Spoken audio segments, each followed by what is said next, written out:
its time as a boys' school to its time as a sanatorium and now as a haunted attraction, St. Albans Sanatorium has seen a lot of history, and it's known as one of the most active places on the East Coast. And for me, it is the scariest and most active location I've ever investigated. So, what makes it so haunted, and what is the history behind St. Albans Sanatorium? Today, let's dive into the dark history of this building. I'm going to start off by reading to you a newspaper article from the Atlanta Constitution, which is dated July 2nd, 1893. On a sunny headland above the banks of New River in the beautiful bluegrass region of southwestern Virginia is situated St. Albans School for Boys. There was no law compelling its location there except the law of health. It is on the plan of the English high schools, the German gymnasium, the French lycée. A private individual, Mr. George W. Miles, Jr., put up the buildings, which will accommodate 50 boys. They are in the old colonial style of architecture, and with the wide verandas, the white columns, the classic gables, they look like old James River mansions of over 100 years ago. The school is an ornament to Virginia. Mr. Miles, the headmaster, is but 30 years of age, and yet he was for 10 years a professor in Emory and Henry College before founding this school. The idea of the school is that of an educational home for boys, where they can have every comfort and protection, where they can get out of the cities with their temptations and distractions, and where they can have the ripest of university scholars to teach them and associate with them.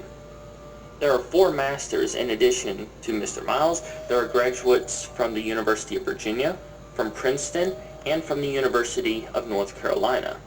Professor Smith, Peters, Venable, and Humphreys testify to the scholarship of the University of Virginia man. The Princeton professors are equally cordial about their man, and the University of North Carolina professors say that their man has no superior and few, if any, equals. It is a rare combination of brilliant, energetic young scholars. It must be a slow, dull boy who will not have his mental processes quickened and his life made better from daily association with such teachers. Along with the scholarship, the school's athletics are of the first water. Mr. Simmons, the center player of the Princeton Varsity 11, will coach and play on the football team. Mr. Murray McGuire, one of the greatest of the amateur pitchers and captain of the champion University of Virginia 9, will coach and play on the baseball team. It is musty foggyism to shake the head at football and baseball, at tennis and rowing, provided they are held in proper bounds and not allowed to encroach on the study hours. And to do this, the headmaster holds himself responsible to the patrons of the school. The English schools have had their teams for over 100 years, and it has helped them turn out the robust, indefatigable, invincible Englishmen of today. There are Atlanta boys who should be in such a school as St. Albans. Southern boys go to college and university too soon and too young. Of the 41 boys at St. Albans last session, 13 of them were from Georgia. And this was, of course, from, like I said earlier, a newspaper article from Atlanta. So George Miles was putting out the flyers all over the South, trying to get the best and smartest at his school. George Miles founded the school after 10 years as professor at Emory and Henry, as stated above, and he built the place to accommodate 50 boys in order to prepare them for university or business life. The school was founded on the premise that boys have an educational home away from the temptations and distractions of a city. The school started out very successfully. Many of the prominent families of the region sent their boys there for a top education to prepare them for life. And the school also gained a strong reputation as one of the best athletic schools around. The school did have its dark sides, though.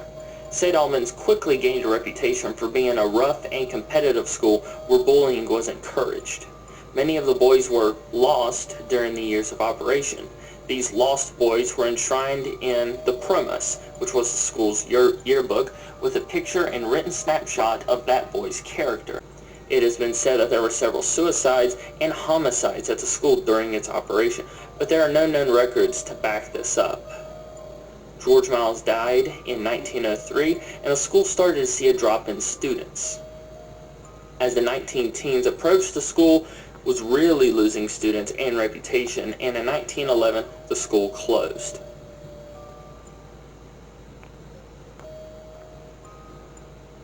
Dr. J.C King was born April 29, 1871 in Henry County, Virginia. He served as part of the medical staff at Southwestern Lunatic Asylum, later known as Southwestern State Hospital.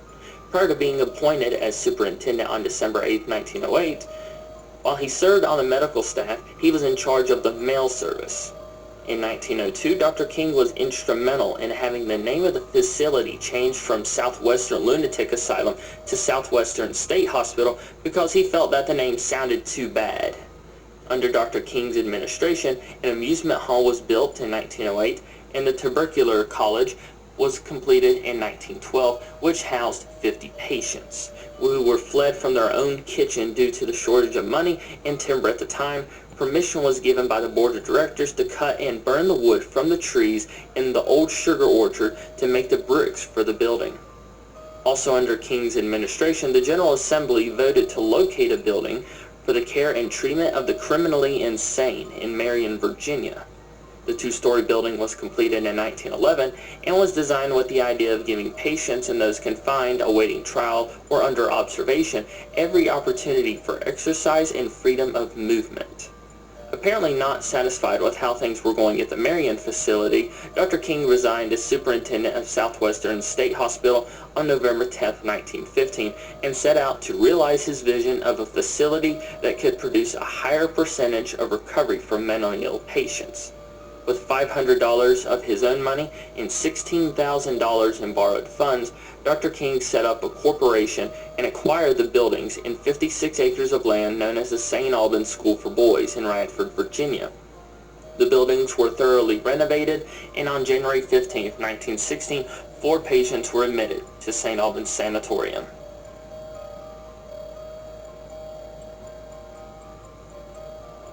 St. Albans Sanatorium opened on January 15, 1916, when 4 patients were admitted to the sanatorium.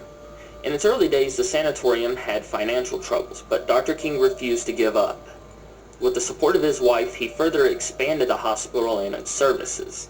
The growth of the population from nearby settlements rose, and this meant that the patient numbers increased.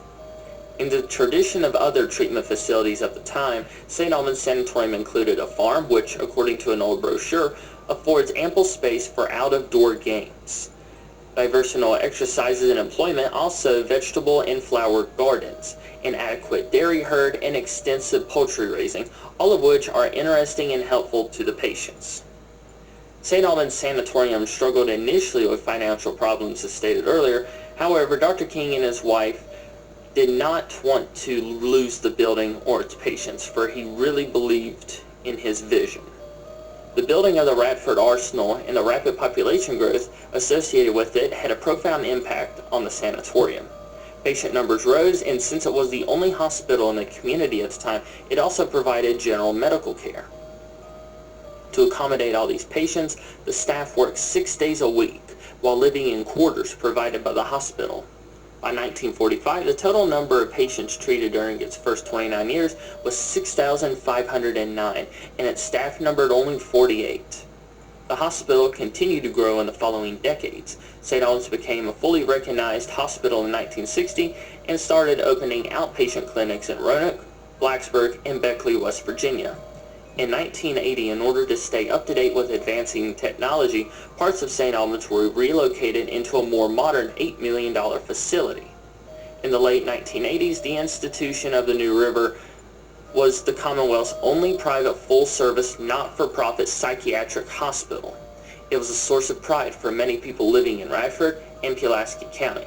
Many different practices were practiced inside the building. A hydrotherapy session didn't always include a brief, relaxing soak in the bathtub. Patients who weren't mummified in icy cold towels were strapped into steaming water vats where they lay immobile and confined for days. Others were blasted with water from a fire hose. And when cutting people's skulls open proved ineffective, doctors opted to simply shock them to their senses. Schizophrenics, for instance, were given electroconvulsive therapy, which was deemed safer than insulin coma therapy. Still, ECT had many possible dangerous after effects, including fractures, severe memory loss, and spontaneous seizures. Vulnerable patients were subjected to cruel experimental treatments. People were left permanently disabled or even killed by lobotomies or insulin-induced comas. Others were shocked via electroshock therapy, and the desperately small staff and inhumane living conditions led the building to witness many, many suicides. In the 1990s, the Carilion Health System acquired St. Albans Sanatorium, but vacated the building in 2003.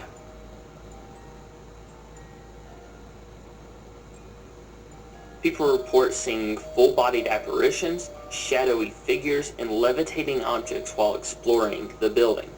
Others claim to hear voices or even feel fleeting physical contact with unseen beings. There are many rooms in the sanatorium that are paranormally active. The bowling alley in the basement, for instance, is known to be haunted by two female spirits, Allie and Gina Renee Hall.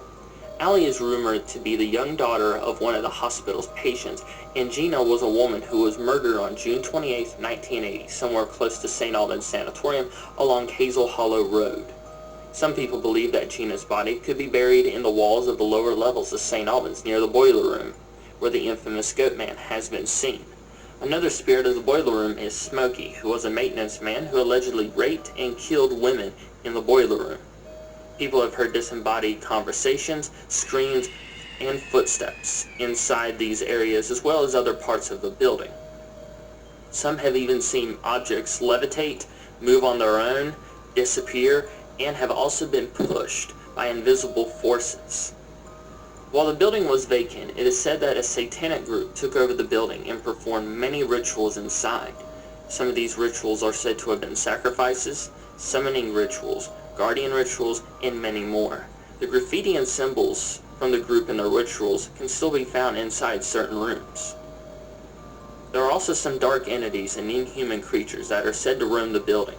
These include the Crawler, which is a humanoid type entity that stalks and even charges people, hellhounds, demons, the Goat Man, and the Muffin Man, which is a doppelganger that takes the shape of one of the volunteers who dressed up as a bloody Muffin Man for a haunted house one year.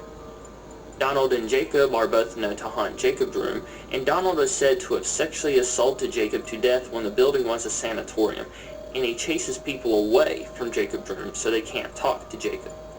Rebecca is said to haunt Rebecca's room, and she was a patient who got pregnant by one of the sanatorium employees, and her child died during childbirth, but she kept the body in a jar and hid it from staff members until about a week after the baby died, when the staff took the jar away. Rebecca hung herself from the window. There are many more spirits that are said to haunt here, and I've encountered many of them myself. Some of these experiences and other things I've encountered are the well-known whistler of the second floor hallway adjacent to Jacob's room. Some people say that when you're in the hallway or in other parts of the floor, you can hear a whistle.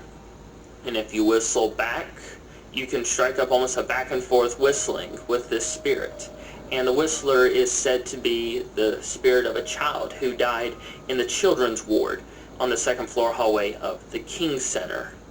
Some of my experiences also include having heard Rebecca both over the spirit box and with my own ears in Rebecca's room during an investigation. I have encountered the Goat Man. My dad and I were investigating the boiler room with two other people during an event, and I kept seeing something move out of the corner of my eye in the back corner.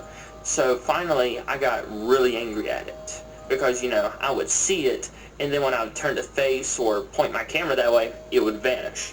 And then I'd turn back, not pay attention to it, and it would happen again. And it always went from right to left and then left to right. And it was only in this one certain area in the back corner behind some machinery.